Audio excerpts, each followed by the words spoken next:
Welcome back to Full Cybernetic Communism Mission Control. I'm Yohanan Ben Zion, a voice crying out in the wilderness, crying out for a technological New Jerusalem. And on the last of these shows, I talked a bit about how bourgeois nation states and corporations are driving us to a point of no return.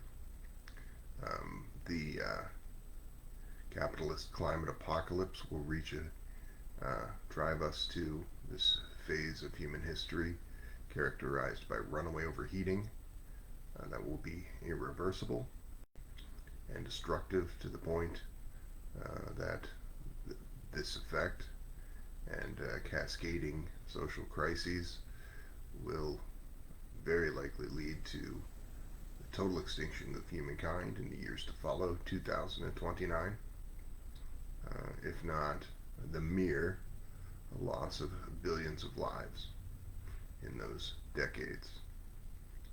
This is the most crucial time in history that we live in now, in the years before 2029, where we can still stop this from occurring. That requires more than anything that we rise up against the United States government and the United States military-industrial complex, which is the world's worst polluter. And of course, it's much worse than merely being the world's worst polluter, because it protects all of the other super polluters, creating an inescapable regime of super pollution on a global scale. The United States is overwhelmingly responsible for these systems. It created, to a very high degree, the omnicidal sectors, those to do with fossil fuels, this military-industrial complex, which they foisted upon the world with nuclear war crimes and nuclear brinksmanship, and a whole host of neo-colonial dirty tricks.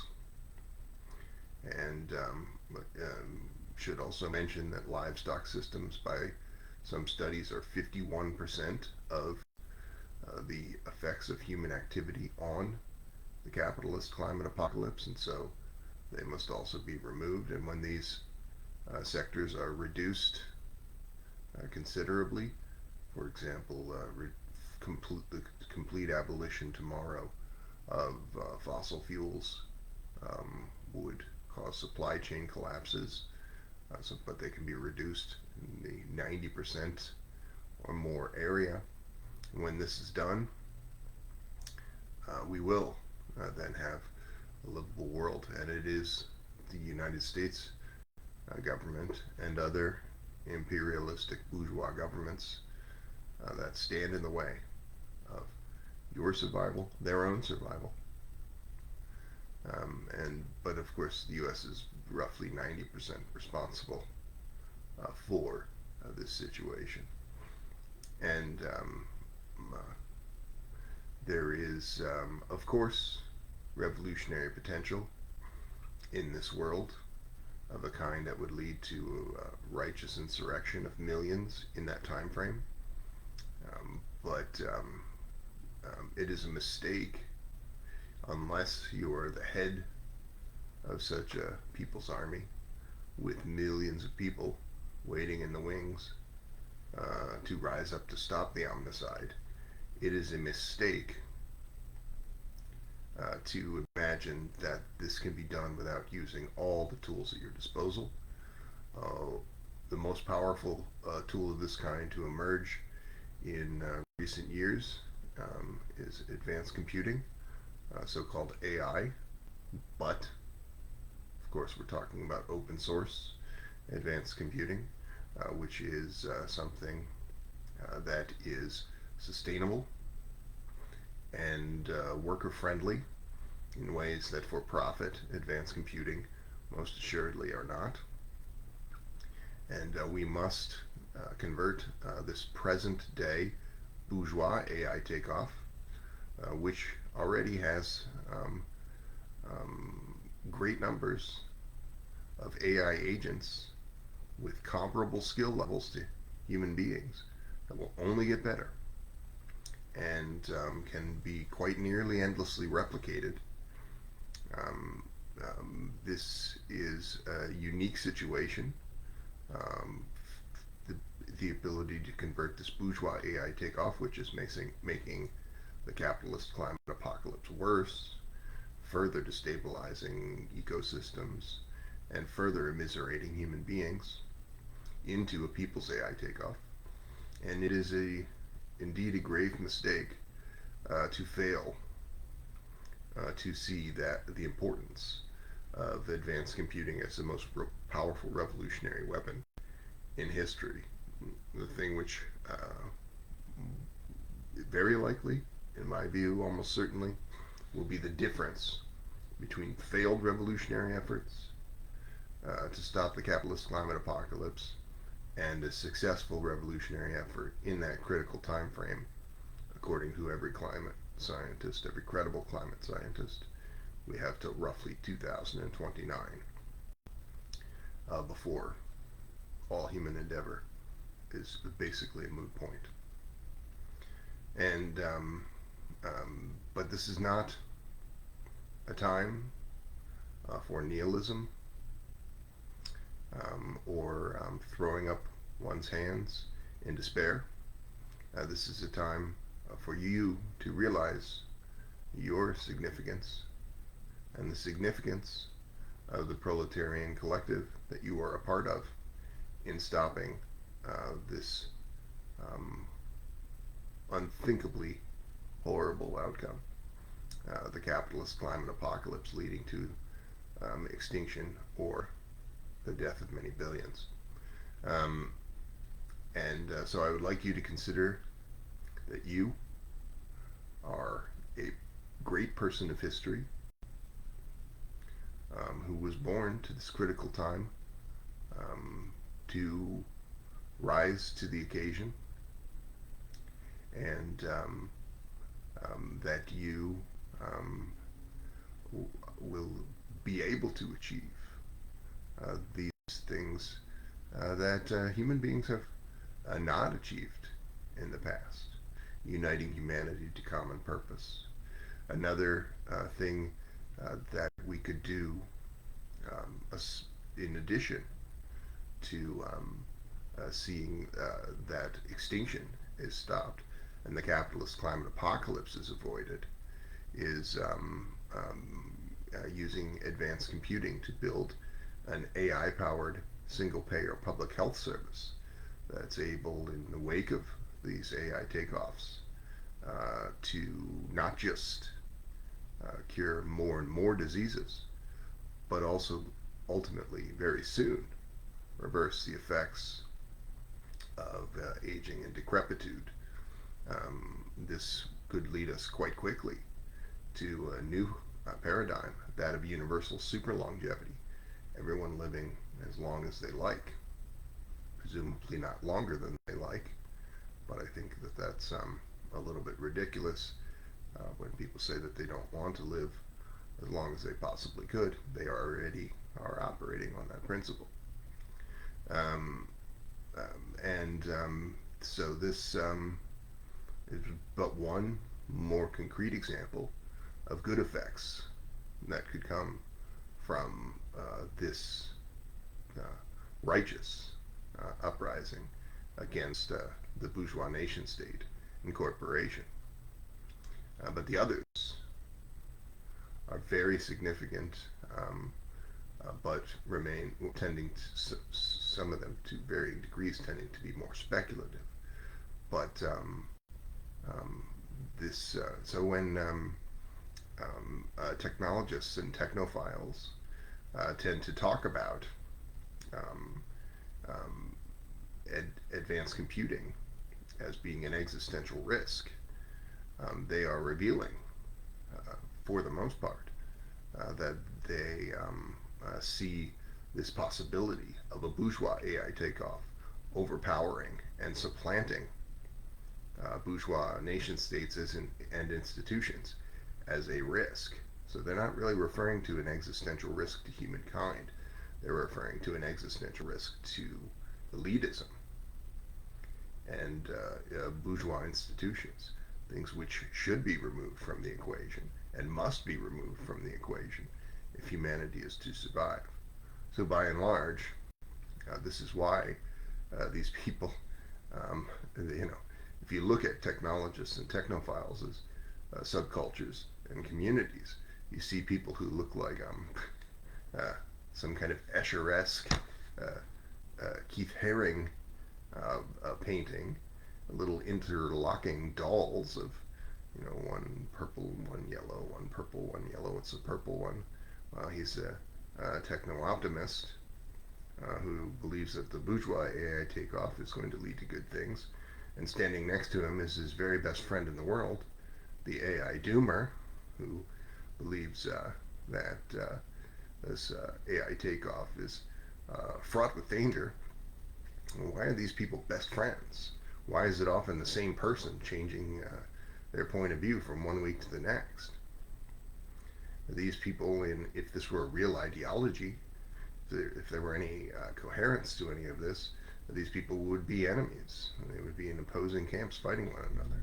But nevertheless, they're interlocking doll portrait. This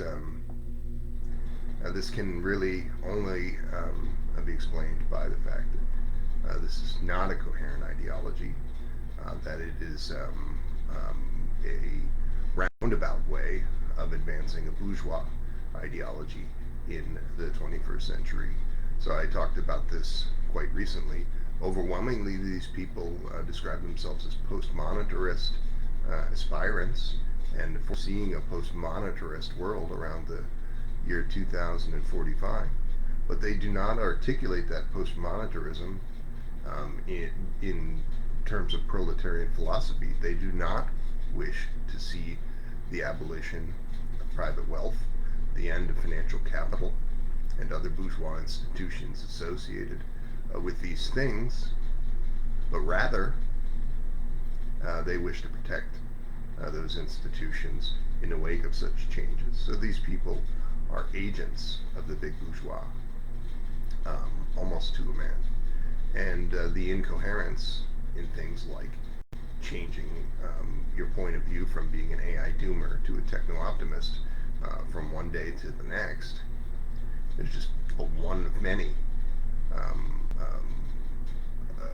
signs of this incoherence in these people. These people are basically selling trickle-down economics by peppering the gumbo with some science fiction mumbo-jumbo, but basically doing the same thing that 20th century capitalists, the so-called professional managerial class, were doing before this preoccupation with AI agents and AI and advanced computing and new kinds of systems theory being inevitable as shapers of institutions. So I have tried in describing all of this to begin to better articulate a more useful 21st century cybernetic communist program. And one way that I've tried to do this is by describing this in more actionable terms on the basis of the state of the technology today. And so I have described something called the people's superintelligence, this an eminently realizable configuration toward this people's AI takeoff.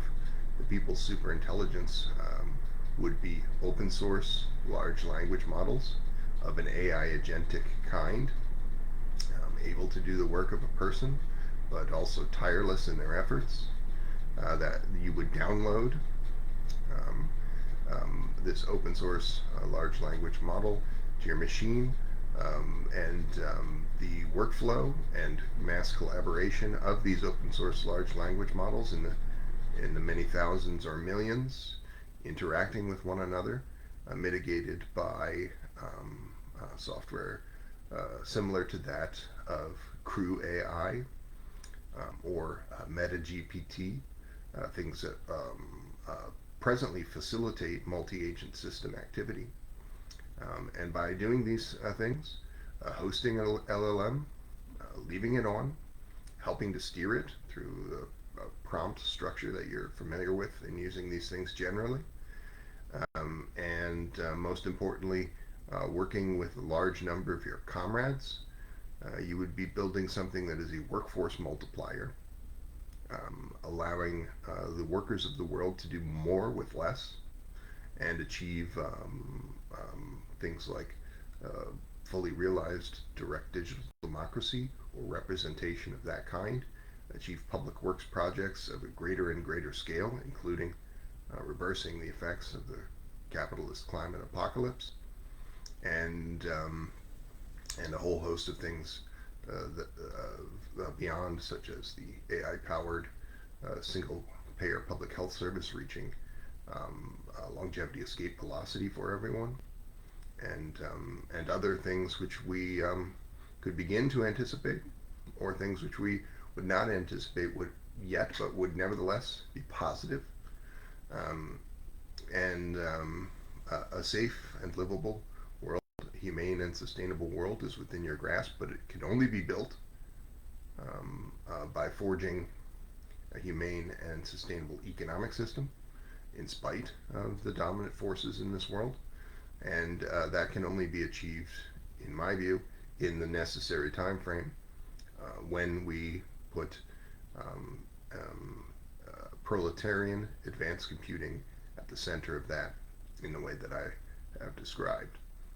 And this is all uh, very possible right now. The AI agent is not some speculative tool of the future. It is a thing that exists in many forms right now. And so then the question becomes the adoption and the cultural pathways to this, really more than the technology itself. And so you do an awful lot by using open source software. I just installed a new version of Linux on my machine, and that seems like a mundane thing to do, perhaps, but this is something that um, if people reject the products of for-profit concerns at every turn, and particularly as it relates to software, this most crucial of areas, then this is in my view, one of the most revolutionary acts that a person can do. Developing open source software is itself a revolutionary act. Speaking out against all the for-profit paradigms, but particularly these bourgeois tech sectors, which are of course completely unsustainable and anti-worker at every turn. We can achieve great things in this world.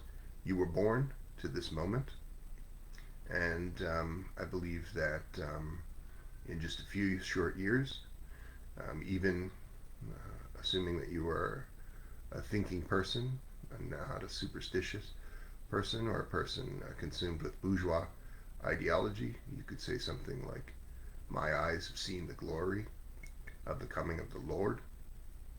Even knowing, of course, that this kind of idea is problematic, not just because of religious superstition, but because of phrasing things in terms of master-slave dialectic, phrasing things in terms of feudal lord ruling over the worker. It's very problematic to be a religious literalist. It's always something that is tending to uphold bourgeois institutions and prevent the building of proletarian institutions. But nevertheless, an outcome of this kind, a transformed world by advanced computing, is is is something on the horizon right now. If we simply reach out and grasp it, and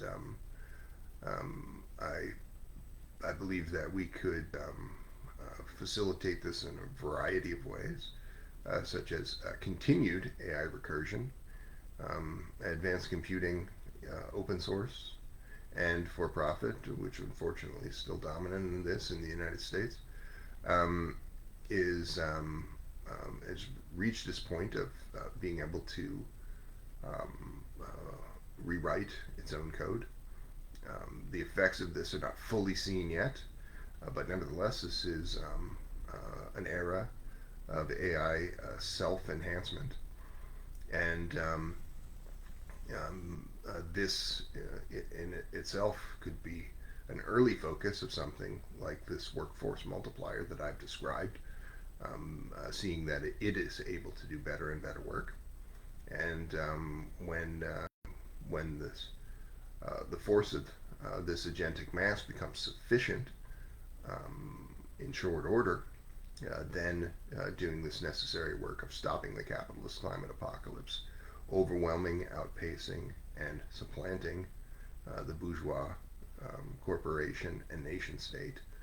Perhaps not with tremendous violence, although I believe that that will be necessary to stop the capitalist climate apocalypse and stop the U.S. Imperial fascistic hegemon and the Western and its Western allies with similar governments and operations. Um, but perhaps this thing dies with a whimper rather than a bang. That is elitism and private wealth. Dies with a whimper and not a bang. Perhaps it's merely outpaced by this proletarian AI takeoff. Um, but whatever need be done to stop the extinction of humankind, the persons who defend these systems, the persons who uphold these systems, they have no more consideration for their own well-being than for yours. They are also going to die in this era of runaway overheating caused by the institutions that they continue to uphold. And that includes anyone who's talking about voting or reforms within the system. What? How is that even a meaningful concept when you have 4 years before the effects of the climate apocalypse are such that we have an irreversible path toward human extinction? Why would you even be talking about things like voting or reform? You have to take a much stronger position. The position, of course, the righteous revolutionary, the position of the insurgent, not a revolution in as a corporate buzzword or a convenient metaphor, but the real revolution, the insurrection against these forces of evil, and we can do all of this. I think that also an important component of something like this people's superintelligence would be the writing of a book of names, a full accounting of all human beings, and a ranking of their complicity in the capitalist climate apocalypse. So people on the good side of that ledger unequivocally would be people who recognize that advanced computing is the most powerful revolutionary weapon and apply it using proletarian philosophy to the building of a humane and sustainable world, which requires a humane and sustainable economic system, which requires, in this short time frame that we have, this work towards a speed run towards full cybernetic communism. It's the only real option that we have. And so the people who are thinking in these terms, and there are a small number of people, are already in good standing in the Book of Names. And that number must grow. And those people must not just work in silence as open source software developers, but must speak out against these omnicidal forces. On the other hand, you have people, overwhelmingly people in the United States, who work for omnicidal concerns or work for the government or who are in key positions to maintain those institutions. And the number of truly evil people there is in the tens of thousands. Um, Imperial fascist power players, and um, so you don't, to really have this book of names, need to identify every one of the 8.3 billion people's um, role in the capitalist climate apocalypse and have a full ranking of humankind, although I believe that's eminently possible even by the technology of today.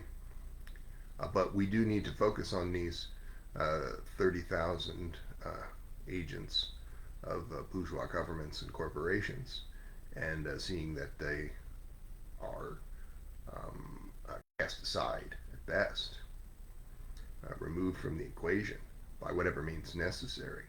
And this is basically every public facing personality in the United States, every CEO, every government official, or people working at a high level in those capacities.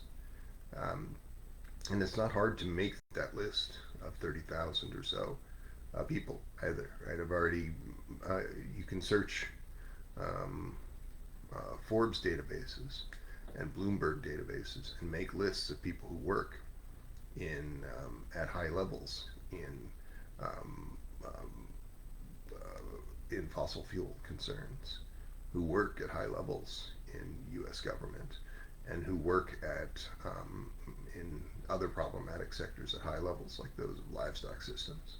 Their names, these people have names and addresses, and they can be reached out to by whatever means necessary to see that this capitalist climate apocalypse is brought to an end. And the person who says, I'm afraid of doing this, they're more afraid of potential conflict with some thousands of bourgeoisie than they are of this more pressing and real effect of the climate crisis causing human extinction. So in reality, what they are saying is not, what they're not saying is a statement for their own safety or a fear. What they're really saying is a convoluted way of saying that they are elitists, that they identify more with the interests of the big bourgeoisie than with their own interests. And these big bourgeoisie, of course, historically, in decades or centuries past, were people who were cruel and horrible. But you could make the case that they were operating in their own class interests. You could not make that case today, because these people are sealing humanity's fate, including their own, causing the death of the species. So there's never been a time where it's more important or easier to understand the necessity of not just proletarian philosophy, but mass revolutionary action against the forces of evil in this world, which are the forces of elitism and private wealth. Um, I I hope that you will do what is required of you to see that we reform these institutions in this time frame, using applying the kind of pressure necessary to see that happen, and avoid this problem. And the benefits far outweigh the risks to you, because the risks of inaction at this time are far, far greater. And we will see benefits well beyond even the achievement of universal super longevity, the achievement of longevity escape velocity through AI powered biomedicine, and of course the necessity of that in a single-payer public health service framework, many um, people interested in achieving longevity escape velocity in the United States, and I met many of such people, and certainly observed many of such people. They are not even upholding the standards of longevity to 80 years. That was achieved by Keynesian capitalism around 1940 because of the um, um, adoption of single payer public health services while maintaining the other um, highly problematic capitalistic sectors. They were nevertheless able to achieve, by having some social safety net, most prominently perhaps this single payer public health service, lifespans of 80 years. Um, the life expectancy of the United States is lower than one of its most violently colonized countries, Cuba. It has violently colonized it for many, many decades after the Spanish American War in 1898. And it's done great violence to it since its revolution. But even in spite of this constant attempt to starve the people of Cuba to death and very real effects there, people in Cuba live longer than people in the United States. They have no homelessness, no joblessness. The people who live there are frequently working on things like building um, things very much in the spirit of this AI-powered single-payer public health service, and certainly working to see that people of this world are healthier. An opposite impulse, practically, to that of the European descended a person from the United States who are tending to be overwhelmingly fascistic in their mind frame. They do not acknowledge this, but by upholding these systems, these omnicidal and cruel systems, and by insisting upon things like segregation and other equally problematic features, they are um, neo-fascists in everything but name. This 1 in 1,000 European descended people who is not basically a person indistinguishable from a person in the KKK. But we can all do better than this.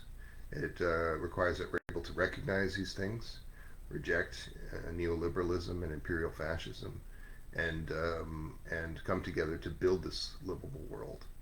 And this great awakening will lead to positive effects well beyond the stopping of this oblivion, runaway for heating from a capitalist climate apocalypse, and achieving things like a longevity escape velocity, not just for billionaires like Peter Thiel or Ray Kurzweil, but for everyone.